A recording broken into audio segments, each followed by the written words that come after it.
आज हम देखेंगे पार्ट 12। ठीक है, हमने पार्ट 11 में क्या किया था? पार्ट 11 में हमने कुछ न्यूमेरिकल्स देखे थे।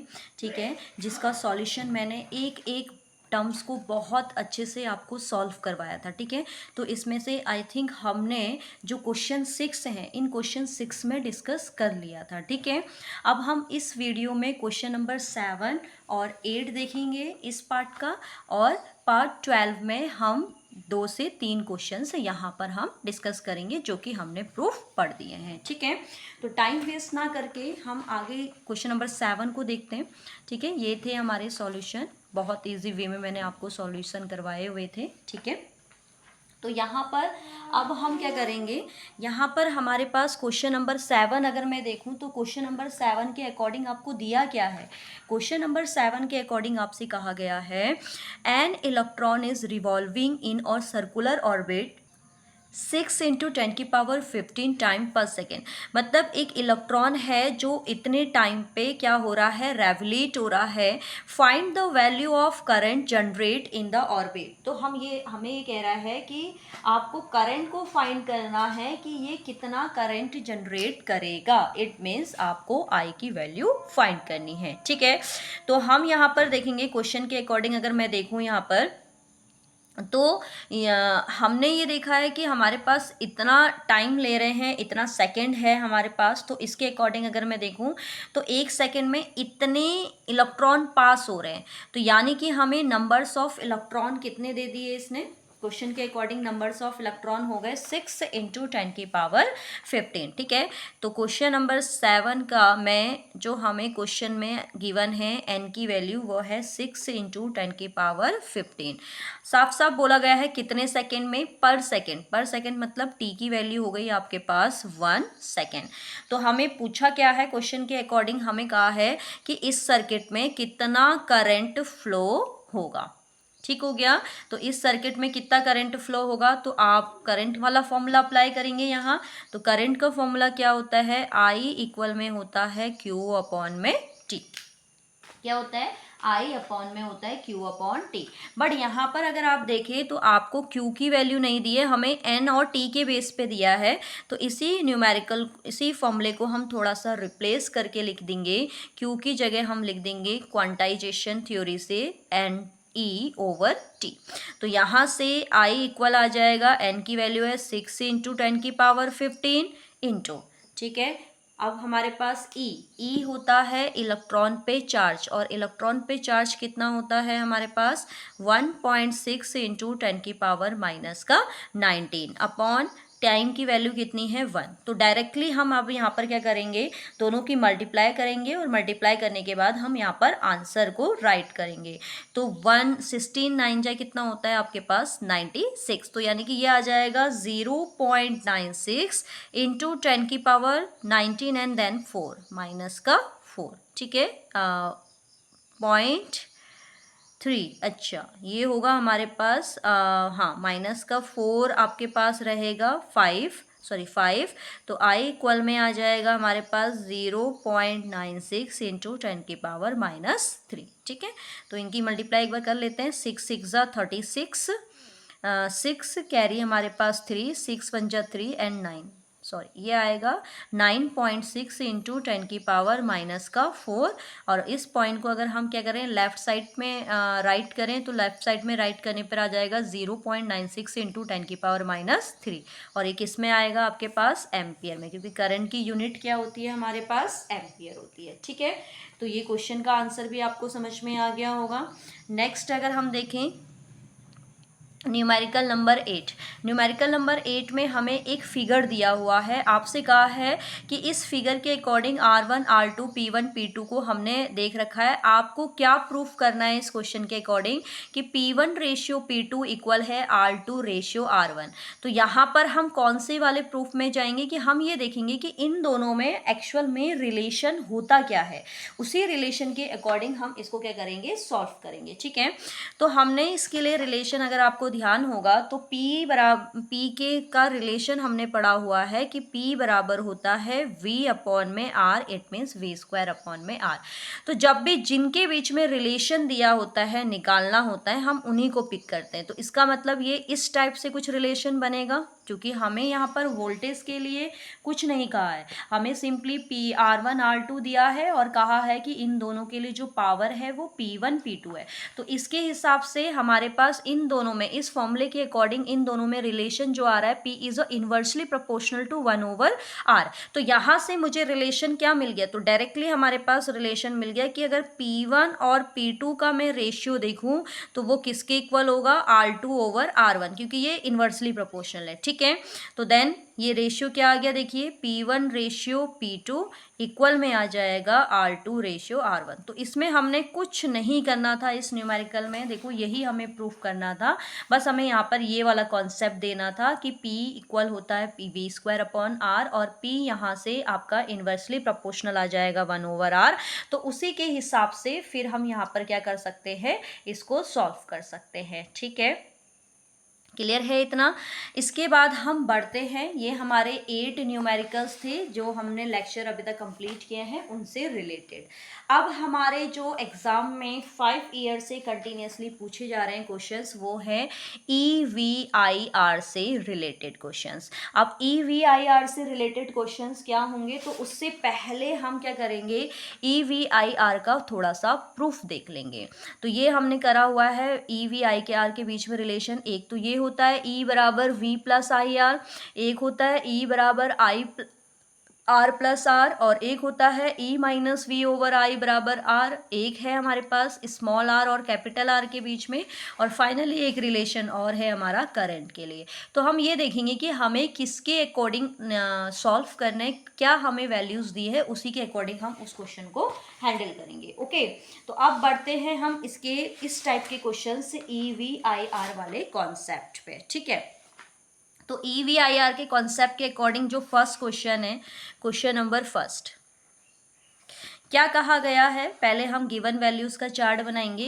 पहले क्वेश्चन में कहा गया है when an external resistance of 75 ओम, यानी कि आपको एक्सटर्नल रेजिस्टेंस 75 ओम दिया है, is connected to the terminal of a battery, battery के टर्मिनल से हमने ऐड किया, then current flowing in it 0.5 ampere. तो इसमें जो करंट फ्लो हो रहा है वो 0.5 एम्पियर हो रहा है। अगर हम इसी रेजिस्टेंस को इंक्रीज करके 135 कर दें तो करंट की वैल्यू 0.3 होती है। तो आपको फाइंड करना है internal resistance of the battery. Clear है, तो यहाँ पर सबसे पहले हम क्या करेंगे, गिवन वैल्यूज का चार्ट बनाएंगे। तो आपसे कहा गया है कि एक्सटर्नल रेजिस्टेंस जब R1 हम ले लेते हैं, एक्सटर्नल रेजिस्टेंस जब 75 ओम है तो उस कंडीशन में सर्किट में जो करंट फ्लो हो रहा है वो हो रहा है 0.5 एम्पियर। फिर हमने रेजिस्टेंस को इंक्रीज करके कर दिया 135 ओम, तो ये करंट थोड़ा सा क्या हो गया, डिक्रीज हो गया, क्योंकि हमें ये भी पता है कि I is inversely proportional to 1/R। ये छोटे छोटे कॉन्सेप्ट आपने याद रखने हैं। क्लियर है, हमें किस किस की वैल्यू फाइंड करनी है, एक तो हमें इंटरनल रेजिस्टेंस फाइंड करना है और एक हमें EMF ऑफ सेल फाइंड करना है। तो हम कौन सा फॉर्मूला यहाँ पर अप्लाई कर सकते हैं जिसमें R, I, स्मॉल r और कैपिटल E तीनों आपके पार्ट्स में आ सके। तो इसके लिए जो बेस्ट आपका वे रहेगा, क्या रहेगा बेस्ट वे, हमने जो करंट रिलेशन हमने पढ़ा है, इट मीन्स I/E अपॉन में R प्लस R। अब ध्यान से सुनना कि जब भी हम किसी भी को कनेक्ट करते हैं तो सेल कभी भी चेंज नहीं होता है। यहीं पे हमने क्या करना है, सिर्फ रेजिस्टेंस को हटाकर चेंज कर देना है, बट बैटरी का EMF ऑलवेज सेम रहेगा, मतलब E की वैल्यू सेम रहेगी, अदरवाइज और वैल्यूज हम चेंज कर सकते हैं यहाँ पर। तो यहाँ पर हम देखेंगे तो कौन सा फॉर्मूला आपके पास फिट बैठ रहा है, E इक्वल है I/R प्लस R। इस फॉर्मूले को हम यहाँ पर अप्लाई करेंगे। क्यों, ये है आपका करंट फॉर्मूला जो हमने प्रूफ में लास्ट में लिखा भी है। अब मैंने इसको अप्लाई क्यों किया, क्योंकि देखो I भी दिया है, कैपिटल R भी दिया है, और ये दोनों निकालने, तो चारों के बीच में यही रिलेशन एक मेरे पास है। अब यहाँ पर आपको रेजिस्टेंस की भी 2 वैल्यूज गिवन है और करंट की भी 2 वैल्यूज गिवन है। इट मीन्स यहाँ से हमें ये पता चला कि 2 इक्वेशन बनेगी। एक तो आएगा E इक्वल, फर्स्ट वाले में करंट की वैल्यू है 0.5 एंड रेजिस्टेंस है 75 5 और ये हो जाएगा प्लस का R। E को मैंने E1 क्यों नहीं लिया, क्योंकि पूरी बैटरी का EMF सेम होगा। इसके बाद E इसको अंदर अप्लाई करेंगे तो 5 5 जा 25, 2 कैरी 5 7 5 जा 35 और 35 और 2 हो जाएगा हमारे पास कितना 37। ठीक है, तो ये हो जाएगा 37.5 प्लस इसके अंदर मल्टीप्लाई करेंगे तो 0.05R। तो ये हो गई इक्वेशन फर्स्ट। ऐसे ही हम सेकेंड इक्वेशन बनाएंगे तो सेकेंड आ जाएगा E। सेकेंड के अकॉर्डिंग I 0.3 है और R 135 है, तो ये हो जाएगा 0.5 अंदर हो जाएगा हमारे पास 135 और प्लस में आपके पास क्या आ जाएगा, 0.3 है करंट की वैल्यू और ये 135 प्लस R। तो इसको भी अगर हम अंदर सॉल्व करें तो 5 3 ज़ा 15 एंड देन 3 3 ज़ा 9 एंड 1 10 और 10 के अकॉर्डिंग हमारे पास फिर कितनी आपकी वजह 3 1 जा 3 8 मीन्स 4, तो 40.5 ये आ गया प्लस का 0.3 R। तो यहाँ से इक्वेशन नंबर सेकंड क्या आ जाएगी आपके पास दैट। अगर मैं इक्वेशन फर्स्ट और सेकंड को देखूँ तो इसके लेफ्ट इक्वल हैं तो राइट भी अपने आप क्या होंगे, इक्वल होंगे। Then from equation first and equation second, तो फर्स्ट और सेकंड इक्वेशन के अकॉर्डिंग हम इन दोनों को क्या रख देते हैं, इक्वल रख देते हैं। देन 37.5 प्लस 0.5 R इक्वल में आ जाएगा 40.5 प्लस 0.3 R। जब हम इसको सॉल्व करेंगे R वाले पोर्शन को एक साइड लेते आते हैं, देन ये राइट से लेफ्ट में आएगा तो 0.3 R इक्वल में 40.5, ये राइट लेफ्ट से राइट पे आएगा तो माइनस 37.5। अब यहाँ पर से इसको माइनस करेंगे तो 0.2 R एंड देन इनको माइनस करेंगे तो 5 5 ये हो गया 0 एंड 40 36 यानी कि ये आएगा आपके पास 3। तो यहाँ से 0.2 R इक्वल में 3 आ रहा है। देन R की वैल्यू आ जाएगी 3 अपॉन में 0.2।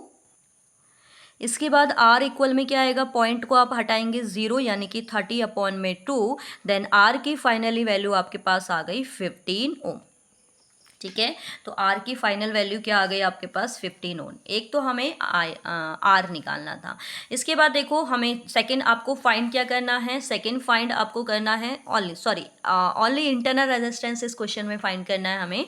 तो हमने यहाँ पर इंटरनल रेजिस्टेंस को फाइंड कर लिया। ठीक है, तो आई होप आपको ये समझ में आ गया होगा, क्लियर है। ठीक, तो बहुत ईजी वे में मैंने इस क्वेश्चन का आंसर सॉल्व कर दिया। नेक्स्ट अगर हम देखें यहाँ पर तो नेक्स्ट न्यूमेरिकल में क्या कहा गया है। ठीक है, क्वेश्चन नंबर सेकंड में डुअल लैंग्वेज ही मैंने यूज़ करी है, आप दोनों लैंग्वेज के अकॉर्डिंग देख सकते हैं। Terminal voltage become 1.8 volt after taking current in 0.5 ampere. अब आपको टर्मिनल वोल्टेज गिवन करवा रखी है और टर्मिनल वोल्टेज के अकॉर्डिंग हमें क्या कहा गया है कि ये चेंजेस आ रहा है। तो हमें पता है कि हम टर्मिनल वोल्टेज को शो किससे करते हैं, टर्मिनल वोल्टेज को हम शो करते हैं V से, यानी कि जब हमारे पास V1 है 1.8 वोल्ट तो उस कंडीशन में करंट की वैल्यू आ रही है 0.5A। A cell and terminal voltage become 1.5। जब टर्मिनल वोल्टेज जो है वो आपकी 1.5 वोल्ट होती है तो उस कंडीशन में हमारे पास करंट कितना आ रहा है, उस कंडीशन में करंट आ रहा है 0.8। ठीक है, फाइंड क्या करना है, internal resistance and EMF of cell. It means R की वैल्यू निकालनी है और E की वैल्यू निकालनी है। क्लियर है, तो ये तो हमें गिवन वैल्यूज का चार्ट हमने यहाँ पर बना लिया। ठीक है, यही कहा है ना, एक सेल से 0.5 एम्पियर धारा लेने पर उसका शिखर विभवांतर इतना हो जाता है, फिर 0.8 ले रहे हैं तो शिखर विभवांतर इतना हो जाता है। तो आपको आंतरिक प्रतिरोध और वैद्युतवाहक बल यानी कि R और E की वैल्यू को फाइंड करना है। तो अब यहाँ पर अगर हम देखें तो अब रिलेशन क्या बन रहा है, अब रिलेशन बन रहा है कि हमारे पास एक ऐसा रिलेशन होना चाहिए जिसमें V भी हो, I भी हो, R भी हो और कैपिटल E भी हो। तो ये सारे के सारे जो आते हैं वो किस में आते हैं, जो हमने फर्स्ट करा था E बराबर V प्लस IR। इस बार भी हमारा सेम वही पोर्शन रहेगा। हम बैटरी जो हमारे पास EMF ऑफ सेल रहेगा वो क्या रहेगा, सेम रहेगा ना, क्योंकि बैटरी तो पूरा एक ही सर्किट से कनेक्टेड होगी। तो हम कौन सा फॉर्मूला अप्लाई करेंगे, E इक्वल में V प्लस IR। तो हम कहेंगे यहाँ पर we know that हम क्या जानते हैं कि जो E होता है वो होता है V प्लस आई आर। तो यहाँ से हम इसी में पहले फर्स्ट वैल्यू रखते हैं, सेकेंड वैल्यू रख के हम इसमें क्या करते हैं, इसको सॉल्व कर देते हैं। तो यहाँ पर अगर हम देखें तो E इक्वल में क्या आएगा, V की वैल्यू है 1.8, देन 1.8 प्लस I की वैल्यू है 0.5 और R को हमने एज इट इज़ रख दिया। ये हो गई इक्वेशन फर्स्ट, क्योंकि E में चेंजेस नहीं आएगा ना, क्योंकि पूरी सेल का EMF सेम ही होता है। सेकेंड वाली इक्वेशन के अकॉर्डिंग अगर मैं देखूँ तो E इक्वल में सेकेंड के लिए V है 1.5 और करंट है 0.8, तो ये हो जाएगा 1.5 प्लस 0.8 और ये हो जाएगा R। ये हो गया इक्वेशन सेकेंड। अगर मैं दोनों इक्वेशन को देखूँ तो इनके लेफ्ट क्या हैं, इक्वल हैं, तो then from equation first and equation second, तो फर्स्ट और इक्वेशन सेकेंड के अकॉर्डिंग अगर मैं इसको सॉल्व करूं तो यहाँ से लेफ्ट इक्वल है तो इट मीन्स इनके राइट को आप इक्वल रखेंगे, तो 1.8 0.5 आर इक्वल में 1.5 एंड प्लस 0.8 आर। ठीक है, अब हम वोल्टेज को आप एक पोर्शन में करें सॉल्व और इंटरनल रेजिस्टेंस को एक पोर्शन में, तो ये आएगा 0.8 आर माइनस 0.5 आर। देन अगर आप माइनस करते हैं तो ये आ रहा है 0.3 और इधर अगर आप माइनस करते हैं ये भी आ रहा है 0.3 आर। तो आर के मल्टीप्लाई में आपका 0.3 है, देन डिवाइड में 0.3 0.3, देन आर की वैल्यू आपके पास फाइनली कितनी आ गई, 1 ओम। कितनी आ गई बेटा, आर की वैल्यू 1 ओम। क्लियर है, इसमें बहुत अच्छा कॉन्सेप्ट होता है, बस आपका सिर्फ फॉर्मूला अप्लाई करके हम निकाल देते हैं। बस यही है कि यहाँ पर ऑलवेज इस टाइप की क्वेश्चंस में EVIR वाले क्वेश्चन में एक तो सबसे अच्छा बेनिफिट ये होता है कि पूरे चैप्टर में एक ही फॉर्मूला है, और दूसरा बेनिफिट ये होता है कि हमेशा यहाँ पर आपको 2 इक्वेशन ही मिलेगी, चाहे वो कोई भी फॉर्मूला आपका अप्लाई हो रहा हो। तो इस न्यूमेरिकल में फाइनली हमारे पास R की वैल्यू तो आ गई, अब हमने फाइंड करनी है E की वैल्यू। तो E की वैल्यू को फाइंड करने के लिए आप किसी भी इक्वेशन में उसको पुट कर सकते हैं, तो मैं यहाँ पर ले रही हूँ from equation first. Equation first के अकॉर्डिंग हमारे पास जो है वो है E इक्वल में 1.8 प्लस 0.5 आर। तो यहाँ पर हम इसकी वैल्यू को पुट करेंगे, E हो गया 1.8 प्लस 0.5 आर की वैल्यू हो गई 1, देन E की वैल्यू आएगी 1.8 प्लस 0.5। जब हम इसको ऐड करेंगे तो 8 5 13, देन 0.1 और एक कैरी 2, और EMF किस में होता है, वोल्ट में। तो फाइनली E की वैल्यू भी आपके पास आ गई कि 2.3। तो इस क्वेश्चन के अकॉर्डिंग आपके पास क्या है, E की वैल्यू आई है 2.3 वोल्ट और R की वैल्यू आई है 1 ओम। ठीक है, तो ये क्वेश्चन का आंसर आप इस तरीके से सॉल्व करेंगे। ठीक है, अब इसका लास्ट क्वेश्चन हमारे पास बचा हुआ है, क्वेश्चन नंबर 3। अब इस क्वेश्चन के अकॉर्डिंग अगर मैं देखूं तो इसमें हमें गिवन क्या है उसी के हिसाब से हम यहाँ पर फॉर्मूले को फिट बैठाएंगे। ठीक है, तो अब हम बढ़ते हैं इसके क्वेश्चन नंबर 3 की ओर। क्वेश्चन नंबर 3 में अगर हम देखें तो क्या है, taking current of 0.5 ampere from a cell its potential difference become 1.8 and taking current of 1 ampere potential difference 1.6। तो आपसे क्वेश्चन में कहा क्या गया है, आपसे क्वेश्चन में ये कहा गया है कि अगर आपके पास करंट आप 0.5 ले रहे हो तो करंट 0.5 लेने पे हमारे पास जो वोल्टेज आएगी वो 1.8 आएगी। इसके बाद अगर हम देखें तो 1 एम्पियर लेने में करंट 1.6, तो यानी कि इस क्वेश्चन में भी सेम वही पोर्शन आपको गिवन है। 0.5 करंट पे जो पोटेंशियल डिफरेंस है इट मीन्स V की वैल्यू आ रही है वो आ रही है 1.8। तो इस क्वेश्चन के अकॉर्डिंग V1 आपको गिवन है, I1 गिवन है, V2 गिवन है, I2 गिवन है। इस क्वेश्चन में भी फाइनली आपने R और E की वैल्यू को फाइंड करना है। तो यहाँ से अगर मैं देखूँ तो V1 की वैल्यू कितनी है, 1.8 जब करंट 0.5 है, तो वोल्टेज है 1.8 जब करंट 0.5 है।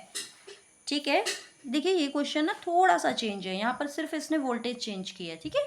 इसके बाद हमारे पास क्या है, जब हम करंट 1 एम्पियर ले रहे हैं तो हमारी वोल्टेज आ रही है 1.6। जब हम करंट को 1 एम्पियर ले रहे हैं तो तब हमारे पास वोल्टेज आ रही है 1.6, ठीक है। बस अब हमें V मिल गया, V2। तो सेम पोर्शन, सेम क्वेश्चन है, क्वेश्चन नंबर सेकेंड, बस आपकी थोड़ा सा वैल्यू को चेंज कर दिया है। तो फिर अगेन हम यही फॉर्मूला अप्लाई करेंगे। कौन सा फॉर्मूला अप्लाई करेंगे कि वी नो दैट, हम जानते हैं, क्या जानते हैं, we know that E equal में होता है V प्लस आई आर। ये आइडेंटिटी हमने पढ़ रखी है, ठीक है, जो हमने प्रूफ पढ़ा था। तो उसमें मैंने एक एक पार्ट को बहुत अच्छे वे में बेटा समझाया था आपको। जिसने नहीं देखा है वो पहले इस वीडियो को देखें, ठीक है। इसके बाद अब इसमें सिर्फ हम वैल्यूज़ को पुट करेंगे, क्योंकि सेल का EMF तो कभी चेंज नहीं होता। V की वैल्यू है 1.8 और करंट है 0.5। ये हो जाएगा 18.8 प्लस का 0.5 R। तो ये हो जाएगी हमारे पास क्या, इक्वेशन फर्स्ट, ठीक है। इसके बाद सेकेंड इक्वेशन क्या आएगी, E इक्वल में वोल्टेज है 1.6 और एम्पियर है 1। तो ये हो गया 1.6 प्लस ये हो गया आपके पास 1R। तो ये आ गया कुछ, ये आपके पास सेकेंड नंबर, ठीक है। तो अब यहाँ पर अगर हम देखें वही सेम पोर्शन कि आपके पास लेफ्ट इक्वल है, then from equation first and equation second. तो फर्स्ट और सेकेंड इक्वेशन के अकॉर्डिंग हम इनके लेफ्ट इक्वल होने से राइट को इक्वल रखेंगे। देन 5R इक्वल 1.6 प्लस 1R।